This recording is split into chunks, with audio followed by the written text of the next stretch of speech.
Welcome to tasty recipe channel. આજે આપણે ગરમીમાં ઠંડક આપે તેવું વરિયાળીનું શરબત બનાવીશું। ચાસણી લેવાની ઝંઝટ કે સિરપ બનાવવાની માથાકૂટ વગર વરિયાળી અને સાકરનો ઉપયોગ કરી તેનું પ્રીમિક્સ તૈયાર કરી ખૂબ જ ઝડપથી આ પ્રીમિક્સમાંથી તમે પાણી કે દૂધમાંથી શરબત બનાવી શકો છો, જે ગરમીમાં રાહત આપે છે, લૂથી બચાવે છે અને પેટમાં ઠંડક કરે છે। તો ચાલો રેસીપી બનાવવાનું શરૂ કરીએ।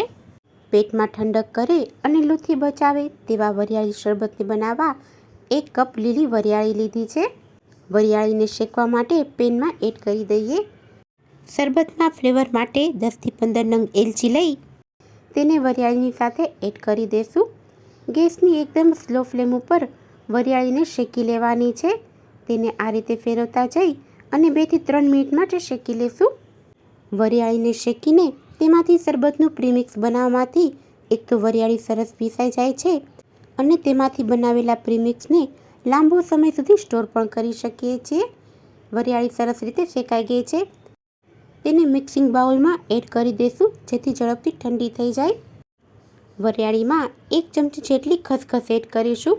ખસખસ એડ કરવાથી શરબત છે એ થીક તો બનશે, પણ સાથે સાથે જે આપણે ખોરાક લઈએ છીએ તેનું પાચન પણ સારું થશે।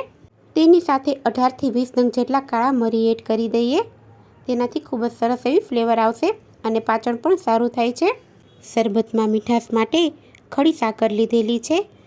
1 બાઉલ વરિયાળીની સામે 4 બાઉલ ખડી સાકર લેવાની। સાકરની જગ્યાએ તમે ખાંડનો ઉપયોગ પણ કરી શકો છો, પણ સાકર પેટમાં ઠંડક કરે છે એટલે સાકરનો ઉપયોગ કરેલો છે। વરિયાળી કરતાં 4 ગણી સાકર એડ કરવાની। હવે આ બધી જ વસ્તુઓને બરાબર રીતે મિક્સ કરી લેવાની છે। એક મિક્સર જાર લઈ તેમાં મિક્સ કરેલી વરિયાળી અને સાકરનું મિશ્રણ એડ કરી દેશું।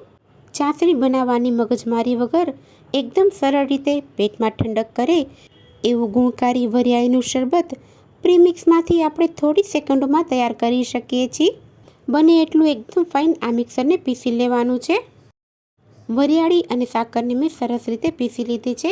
તમે અહીંયા જોઈ શકો છો એકદમ ફાઇન પીસાઈ ગયું છે, પણ શરબતનું પ્રીમિક્સ એકદમ સ્મૂથ બને તેના માટે સ્ટ્રેનર લઈ તેમાં તૈયાર કરેલું મિક્સર છે તેને એડ કરી અને ચાળી લેશું, જેથી કોઈ સાકરનો ગાંગડો રહી ગયો હોય અથવા મોટી વરિયાળી હોય તેને કાઢી શકાય। પાવડરને ચાળીએ ત્યારે એકદમ ઝીણો પાવડર હોય તેને જ રાખીશું। મોટો પાર્ટ છે તેને લઈ અને ફરી પાછો મિક્સર જારમાં એડ કરી અને ફરીથી પીસી અને ચાળી લેવાનો। એકદમ સ્મૂથ પાવડર હશે તો શરબતનો ટેસ્ટ ખૂબ જ સરસ આવશે। પ્રીમિક્સને ચાળી શરબત માટેનું એકદમ સ્મૂથ એવું મિક્સર તૈયાર કરી લીધું છે। આ પ્રીમિક્સને આપણે એરટાઇટ કન્ટેનરમાં ભરી લેશું। આ પ્રીમિક્સને તમે 2 મહિના ફ્રીજ વગર અને ફ્રીજમાં 6 મહિના સુધી સ્ટોર કરી શકો છો અને જ્યારે પણ મન થાય ત્યારે તેમાંથી દૂધ કે પાણીમાં મિક્સ કરી અને શરબત બનાવી એન્જોય કરી શકો છો। આ શરબતના પ્રીમિક્સને તમે પાણી કે દૂધમાં પણ બનાવી શકો છો। તો પહેલાં આપણે દૂધમાં બનાવી લઈએ। તેના માટે એક મોટા બાઉલમાં 2 ગ્લાસ જેટલું ઠંડુ દૂધ એડ કરીશું। 4 મોટી ચમચી જેટલું શરબતનું પ્રીમિક્સ લઈ દૂધમાં તેને એડ કરી ઠંડુ બનાવવા માટે આઈસ ક્યુબ ઉમેરી સરસ રીતે મિક્સ કરી લેશું। પ્રીમિક્સમાંથી બનાવેલા ઠંડા વરિયાળી શરબતને સર્વ કરી લઈએ। આ ગરમીની સિઝનમાં ખૂબ જ મજા પડી જાય તેવું આ શરબતનો ટેસ્ટ લાગે છે। તેના ઉપર થોડી પિસ્તાની કતરણથી ગાર્નિશ કરીશું તો તૈયાર છે ઠંડુ દૂધમાં બનાવેલું વરિયાળીનું શરબત। આ શરબત દૂધમાં જેટલું ટેસ્ટી લાગે છે એટલું જ ટેસ્ટી પાણીમાં પણ લાગે છે। તેને પાણીમાં બનાવવા માટે એક મિક્સિંગ બાઉલમાં 2 ગ્લાસ જેટલું પાણી એડ કરીશું। તેમાં 4 મોટી ચમચી જેટલું શરબતનું પ્રીમિક્સ એડ કરી તેને બરાબર રીતે મિક્સ કરી લેવાનું। પ્રીમિક્સ બરાબર રીતે મિક્સ થઈ જાય એટલે તેમાં થોડાક આઈસ ક્યુબ એડ કરીશું।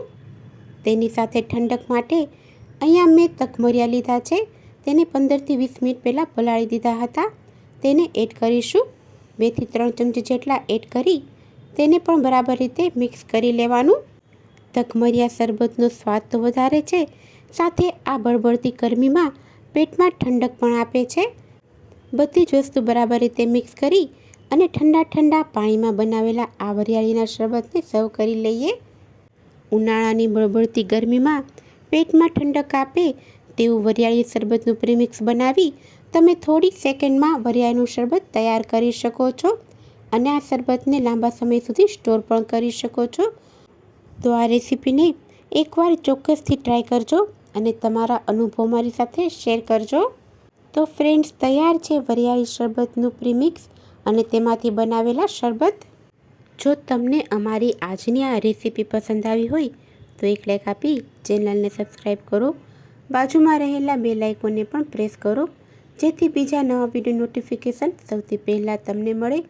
નેક્સ્ટ વિડીયોમાં ફરી મળીશું. આ વિડીયો જોવા બદલ આપનો ખૂબ ખૂબ આભાર.